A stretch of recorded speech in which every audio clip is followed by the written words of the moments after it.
un pays où je ne connais pas. Et arrivé là-bas, le Saint-Esprit dit, va rendre ministère à cette tribu. Je ne connais pas la langue de cette tribu-là. Mais arrivé là-bas, pendant que je parle, eux, ils commencent à m'entendre parler à leur langue.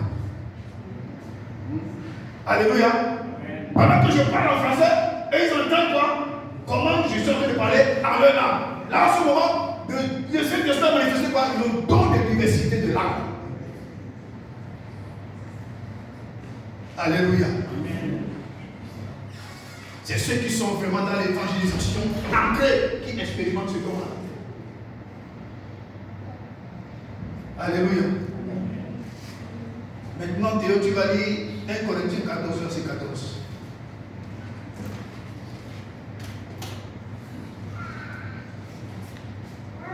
Un Corinthiens 14, verset 14. Car si je prie en langue, Oui. mon esprit est en prière. Alléluia. Mais mon intelligence demeure stérile. Si je prie en langue, vas-y. Si je prie en langue, Oui. mon esprit est en prière. Mon esprit en prière. Mais mon intelligence demeure stérile. Mais mon intelligence demeure stérile. C'est à partir du moment là où le parler en langue commence. Alléluia. Quand tu pries en langue, ton esprit est en train de prier, mais ton intelligence demeure quoi? Stérile.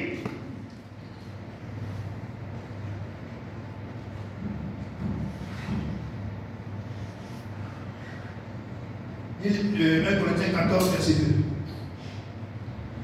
En effet, celui qui parle en langue ne parle pas aux hommes, mais à Dieu, car personne ne le comprend. Et c'est ton esprit qui dit le mystère. Alléluia. Celui qui parle en langue ne parle pas aux hommes. Il parle à Dieu. C'est un mystère. Il dit un mystère. Chacun de nous y a son parler en langue. Tu ne trouveras pas deux personnes qui parlent le même parler en langue. Chacun a son parler en langue. Et quand tu parles en langue, tu dis des mystères à Dieu que personne ne comprend, même Satan ne comprend pas. Alléluia. C'est quelque chose d'extraordinaire. Ceux qui prient en langue, je vois la maison prier beaucoup en langue. Des fois, Satan dit qu'aujourd'hui, je vais écouter tes prières. Je vais prendre mon pain et m'asseoir devant ta porte. Je vais t'écouter aujourd'hui. Et quand tu te lèves, le Saint-Esprit te dit que non, aujourd'hui, prie en langue. Tu commences à prier en langue. Tu commences à prier en langue. Tu commences à prier en langue. À un moment, tu t'arrêtes. Tu lances une adoration. Tu reprends en langue. Tu reprends en langue. Même Satan est dans la confusion.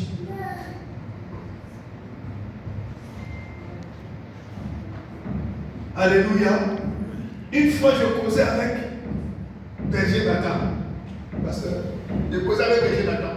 Parce qu'il a écouté dans les réseaux sociaux un sataniste, un ancien sataniste, soi-disant ancien sataniste, disait que même Satan a son parler en langue. Même Satan a quoi? Son parler en langue. Et il était troublé par le témoignage de ce pasteur. Il a fait 3 jours. Il était mal à l'aise. Après, il m'a appelé et m'a dit, vieux, je veux causer avec toi. Il y a quelque chose qui me dérange depuis 3 jours. Il dit, assieds-toi. Il me dit, j'ai écouté un pasteur dire dans Facebook, c'était un ancien sataniste, que même Satan a le parler en langue. Que le parler en langue que les chrétiens parlent, c'est le parler en langue de Satan. J'ai dit, waouh! Ça, donc il a réussi à te troubler. Ah, ok. Je dis que écoute-moi très bien. Il a été sataniste. Il a expérimenté le parler en langue de Satan. Est-ce que ça y va avec toi? Il me dit non, parce que j'ai dit, mais pourquoi ça te trouble? Non, parce qu'il dit que le parler en langue que les chrétiens parlent, c'est le parler en langue de Satan. Je ne dis jamais. Il a parlé le parler en langue de Satan. Ça me regarde. Toi, tu es en Christ. Et le parler en langue que tu parles, c'est le parler en langue de Jésus. Et je vais poser la question, tu es sûr que le pasteur là, il est vraiment converti? Parce que c'est la ruse que Satan utilise aujourd'hui. Un vieux magicien, un vieux charlatan, un vieux marabout, un vieux sataniste, il se lève un matin, il sort de nulle part, il dit qu'il est pasteur. Et beaucoup de gens courent vers lui pour aller prendre des conseils. Pourtant, il il n'est même pas converti. Donc il continue l'œuvre de son maître Satan en portant une veste de pasteur. Le parlant que nous avons en Christ, c'est le parlant de Dieu. Quand nous disons des choses à Dieu. Et ce sont des mystères que nous disons à Dieu. Alléluia. Je ne veux pas parler en langue. Je veux pas. Si je peux quelqu'un comme ça de parler en langue, je peux prêter ceci n'est pas la langue, je peux prêter quelqu'un qui n'est pas la langue. Dès le moment où tu te lèves, tu dis que c'est le Karabra Santa, Reboka, Rea Santa Cabra, Yobo Sotoko Braka, Chikarabo. Tout ça que Dieu comprend. Toi-même qui vas tu comprendre. Alléluia. Ne pas la regretter cette fois. D'ailleurs, tu vas lire le verset 23. Toujours 1 Corinthiens 14. Si donc, dans une assemblée de l'Église entière, tous parlent en langue et qu'ils surviennent des hommes du peuple ou des non-croyants, ne diront-ils pas que vous faites, que vous êtes fous, pardon. Alléluia. Alléluia. Amen. Alléluia. Amen. Dans une assemblée, en principe, il doit y avoir quelqu'un qui interprète les langues. Il est le verset 27. En est-il qui parle en langue que 2 ou 3 au plus parlent, chacun à son tour, et que quelqu'un interprète. Alléluia. Alléluia. C'est normal que parfois dans un culte, on se laisse emporter. Et nous tous, on commence à parler en langue. C'est bien. Mais si ce jour, il y a au moins 5 ou 6 ou 7 nouveaux qui sont arrivés, rien que nous te parler en langue, va aller s'amener cette logique et bien je suis où? Ces hommes sont peut-être fous. Peut-être qu'ils sont malades. On a reçu de faire des incantations pour me tuer. Alléluia. Or, la norme des choses voudrait que, après avoir parlé en langue, d'autres personnes, que celui qui a le don d'interpréter, commence donc à interpréter pour que tout le monde sache de quoi il s'agit. Mais le meilleur endroit où tu vas parler en langue à ta guise, c'est chez toi.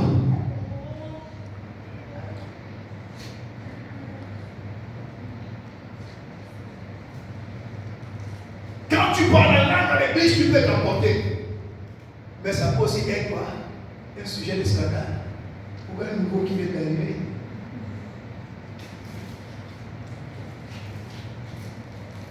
Vous vous imaginez que je suis pasteur, je suis là avec les gens.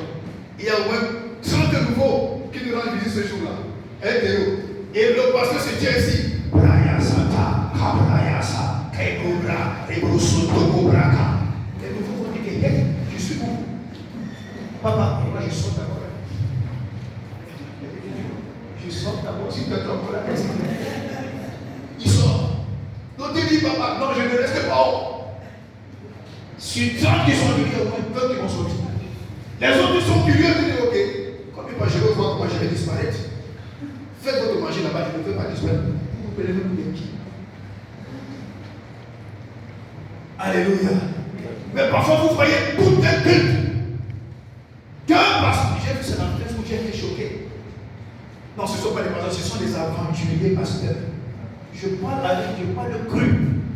Il faut respecter les choses sacrées. Respecter les choses sacrées. 2 pasteurs qui se mettent là, ils font le one-man show devant les chrétiens. Ils se mettent à parler en langue et les gens applaudissent. Mon frère,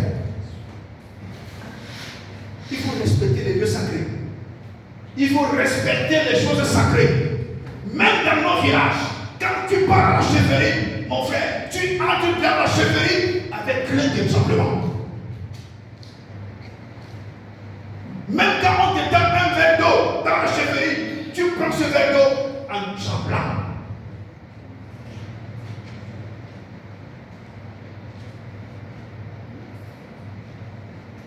Alléluia. Le parler en langue est très important. Le parler en langue est une bonne chose. Mais le parler en langue ne t'envoie pas au ciel.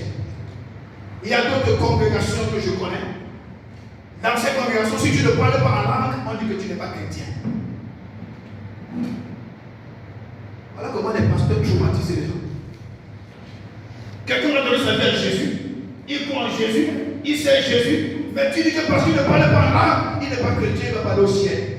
J'ai trouvé ce frère était déboussolé. C'est le Saint-Esprit qui m'a envoyé faire écouter ce jour là-bas. Je dis, mais frère, pourquoi tu es comme ça? Ancien. Il dit, laisse-moi frère, ça fait une semaine que je n'ai pas sommeil. Parce que le pasteur m'a dit que quand je ne parle pas en langue, je ne suis pas enfant de Dieu, je n'irai pas au ciel. J'ai dit, what? Mais le parler en langue ne t'envoie pas au ciel. C'est pour ton édification personnelle. Que tu parles en langue ou pas, et que tu veux te dire Jésus qui est chrétien, enfant de Dieu. Tu ne parles pas en langue, ça ne va pas t'enlever ton salut. Mais c'est bien de parler en langue. Alléluia. Alléluia. Amen. Il y a des pasteurs qui traumatisent les chrétiens.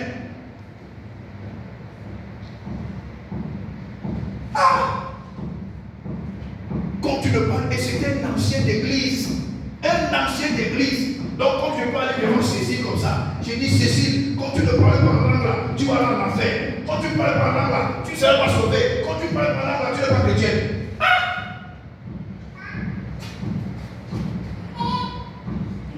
Lisez vos Bibles. Lisez vos Bibles. Lisez vos Bibles. Lisez vos Bibles.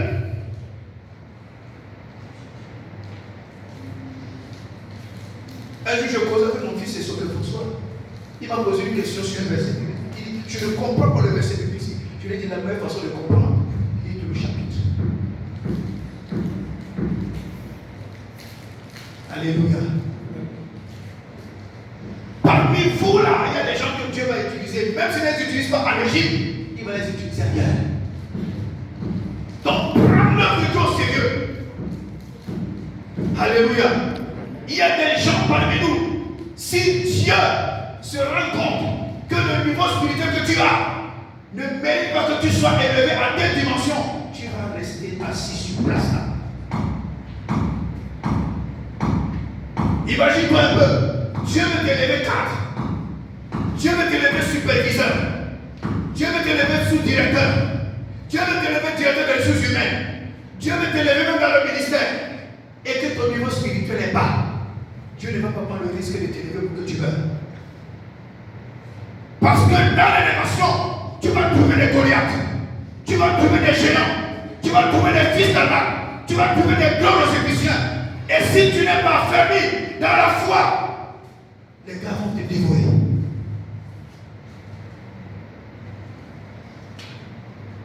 Parfois, même pour ceux qui travaillent dans les maisons des Égyptiens, tu vas entrer dans une maison, tu trouves que l'hôtel qui gère la maison là, c'est un hôtel qui a même 450 ans.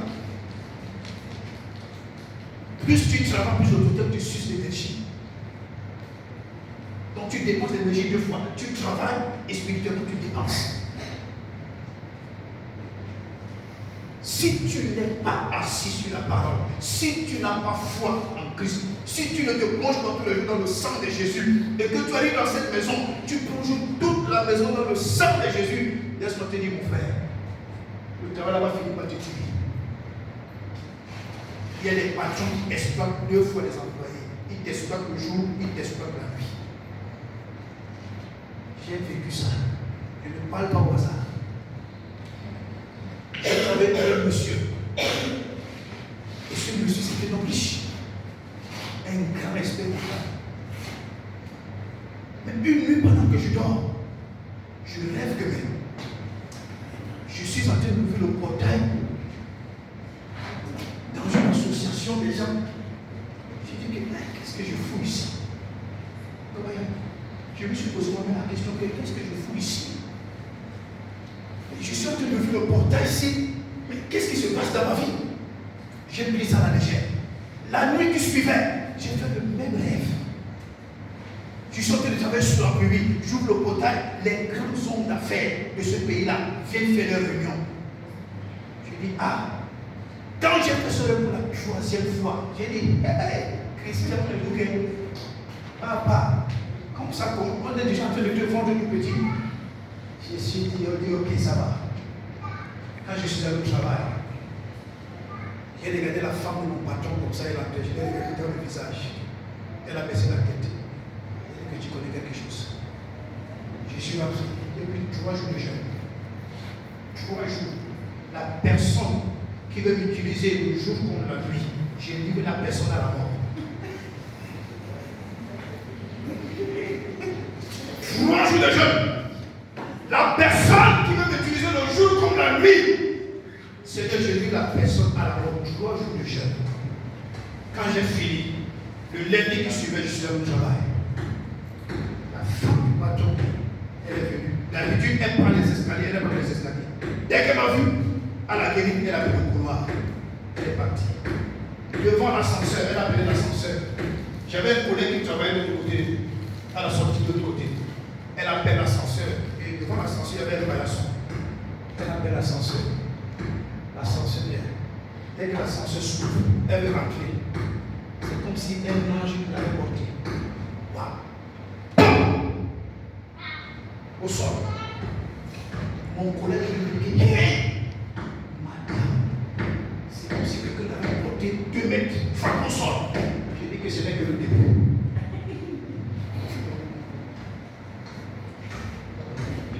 Alléluia. Je n'ai pas pitié des œuvres de la sorcellerie. Je n'ai pas pitié des œuvres de la franc-maçonnerie. Je n'ai pas pitié de quelqu'un qui sert au diable. Parce que lui là, à la moindre faille, il ne va pas te louer. Des chrétiens compatissants, même envers Satan.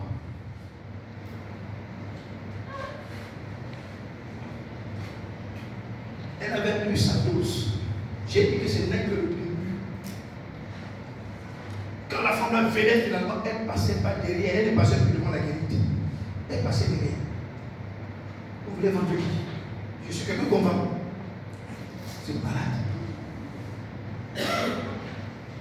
Voilà ce qui se passe dans le milieu de service. Tu travailles pour quelqu'un qui te paye, mais tu ne sais pas que spirituellement, quoi il t'utilise.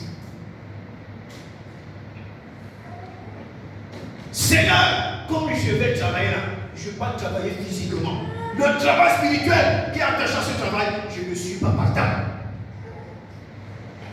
Celui qui veut m'introduire dans une secte, spirituellement, Seigneur, je le livre à la mort. Moi, je ne suis pas compatissant avec les œuvres de Satan.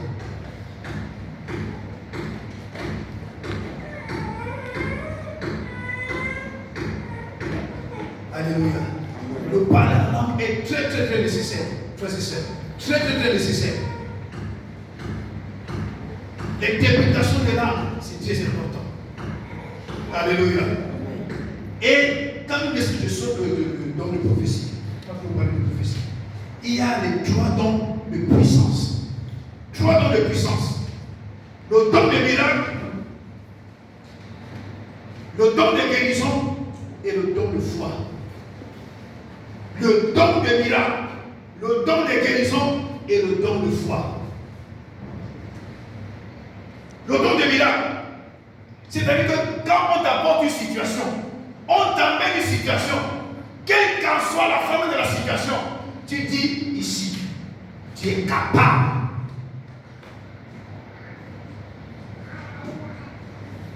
Mais j'écoute beaucoup de pasteurs, surtout dans les réseaux sociaux, des hommes qu'on considère comme des hommes humains, mais parfois qui osent dire, ça quand même, Dieu ne peut pas.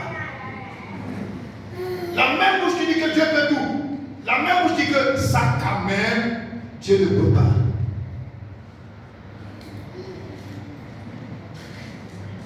Dieu est capable des miracles extraordinaires. Dieu est capable des miracles indescriptibles. Dieu est capable des choses qui dépassent l'entendement de l'homme. Rien ne dépasse Dieu. Rien du tout. Tu as un membre coupé, Dieu peut décider de faire pousser le membre là. Personne ne va lui dire de le faire pas.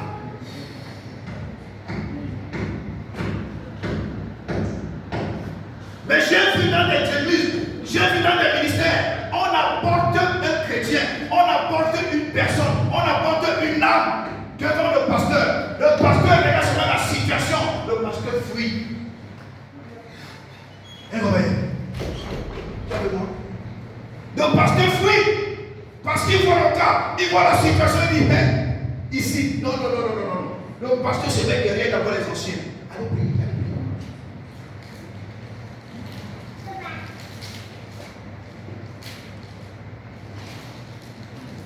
Quand tu es pasteur, tu es obligé de supporter. Parfois, on va t'amener quelqu'un qui sent déjà. On t'amène quelqu'un qui a une plaie inguérissable, qui sent mauvais. Tu vas faire comment? Tu vas retourner. Seigneur, je te prie au nom de Jésus. Non. Tu vas prier. Nous sommes vendus à Dieu. C'est fini pour nous. Parce que si tu ne pries pas pour cet homme, et que quelque chose lui arrive, Dieu va t'imputer son sang. C'est ce que beaucoup de pasteurs sectaires de Dieu ignorent. Ils sont prêts pour aller prier pour la femme du Premier ministre. Ils sont prêts pour aller prier pour la femme d'un sénateur. Ils sont prêts pour aller prier pour la cousine du président. Ils sont prêts pour aller prier pour une femme d'affaires qui a beaucoup d'argent. Mais ils ne sont pas prêts à aller prier pour une âme pauvre et démunie.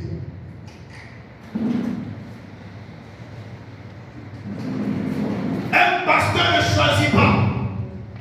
Que ce soit un riche, que ce soit un pauvre, que ce soit un diminué, que ce soit quelqu'un qui vit dans la précarité, il se doit d'aller prier.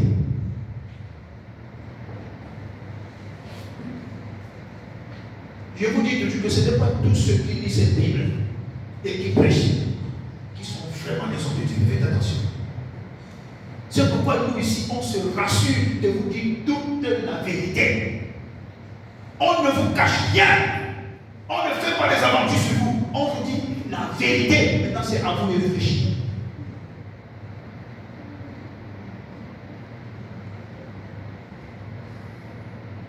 Il y a des hommes de Dieu très malhonnêtes. Quand c'est pour prier un endroit, il y a beaucoup d'argent, il passe. Quand c'est pour prier, il y a rien, il envoie les anciens. Quand c'est pour prier, il y a rien, il envoie les diacres. S'il entend même qu'on t'a appelé à aller prier pour quelqu'un qui a l'argent, il entend, il va t'escorter. Je vous dis, la Bible dit qu'il y a des vrais pasteurs, il y a des faux. Il y a des faux prophètes, il y a des vrais prophètes. Faites très attention. Comme je disais samedi passé, il ne faudrait pas que mon frère et moi, quand nous allons nous retrouver devant le jugement de Dieu, que nous commençons à réfléchir. Nous allons dire à Dieu, Dieu, nous avons fait notre travail.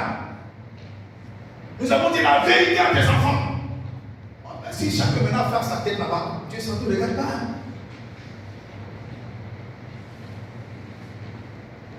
Alléluia. L'Église a ce mandat. L'Église a ce don. Le don de miracle. Tu peux le manifester. Tu peux demander à Dieu de manifester en toi le don de miracle. Tu peux demander à Dieu de commencer à manifester en toi le don de miracle. Tu peux demander à Dieu. Ce n'est pas seulement de faire vos pasteurs. Seulement moi je veux commencer à faire des miracles dans ton église. Je veux commencer à guérir les malades. Je veux commencer à ressusciter les morts. Je veux commencer quand je prie pour quelqu'un, que sa situation change. Dieu donne-moi ce don. Dieu ouvre-moi de ta puissance. Dieu consacre-moi. Je te consacre ma bouche. Tu es capable de le faire.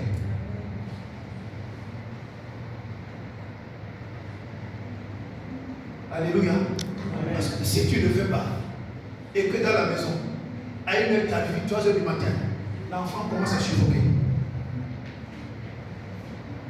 Tout est fermé, les hôpitaux sont fermés, le pasteur habite loin. Et qu'il y a toi un cas dans la maison, comment tu fais?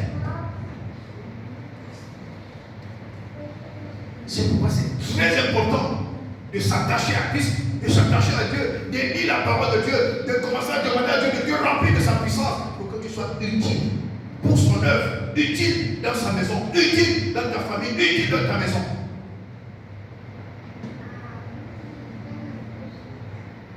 Alléluia. Amen. Voilà un peu, par exemple, quand Moïse s'est retrouvé devant la mer Rouge, Moïse s'est retrouvé devant la mer Rouge.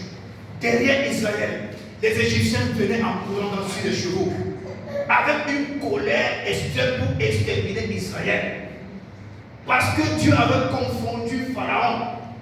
Et il a laissé partir le peuple de Dieu. Après les conseils de Pharaon disent à Pharaon que qu'est-ce que tu as fait? On a laissé ces esclaves partir. Il faut qu'on les rattrape. Mais je dis que personne ne va te rattraper. Alléluia. Personne ne te rattrapera. Personne. Et Moïse arrive devant la mer Rouge. Le peuple dit à Moïse, il fallait nous laisser mourir en Égypte. Là-bas, au moins, il y avait des concombres. Je vois pourquoi il y a beaucoup de concombres ici.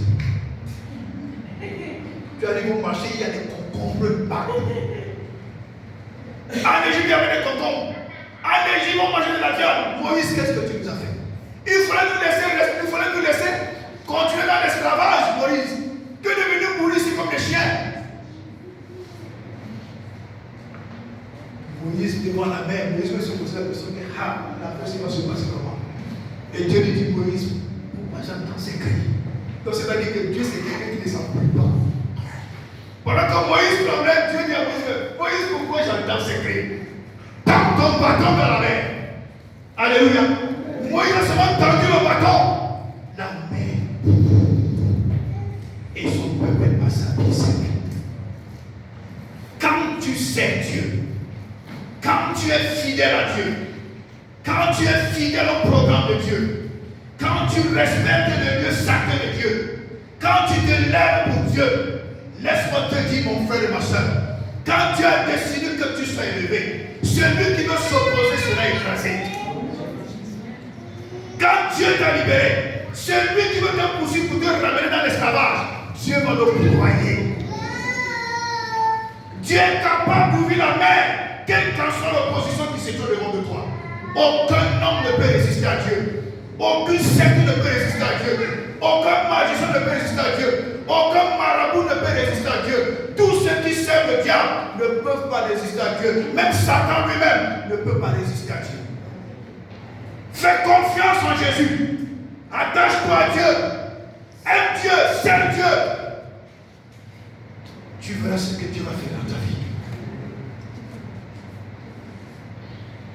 Alléluia. Amen. Il faut que je termine rapidement.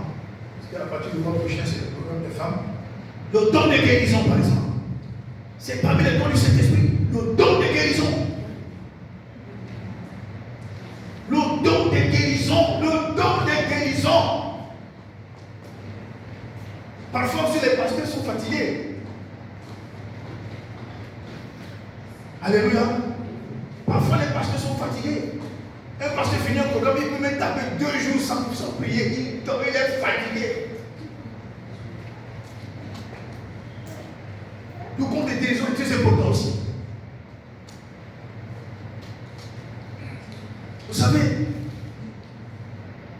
la fille, elle me suit. Elle va écouter ça.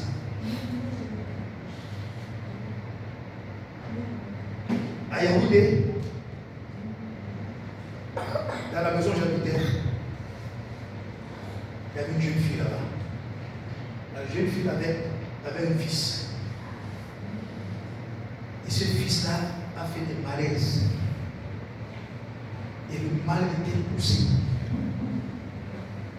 Moi, j'étais couché au canapé. Je souffrais. J'avais des douleurs. C'est à peine que je me nourrissais. J'étais fatigué, faible. Et cet enfant était en train de mourir entre les mains de sa mère.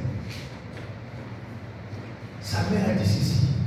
Oh, homme de Dieu, si cet enfant meurt entre mes mains ici, son père va me tuer. J'ai dit quoi? J'ai dit à mon enfant, où tu en étais? Je me suis levé. Souffrant, je suis parti aux toilettes. Je couche l'enfant. J'ai posé une main sur la tête, une main sur le bras de mon enfant. Commence à prier. Prier. Rappeler son esprit. Rappeler son esprit. Rappeler la vie. Rappeler la vie. L'enfant qui était déjà presque mort est revenu à la vie. Elle a pris l'enfant. Elle a amené à l'hôpital. C'est à l'hôpital entre les mains des infirmières que l'enfant est décédé.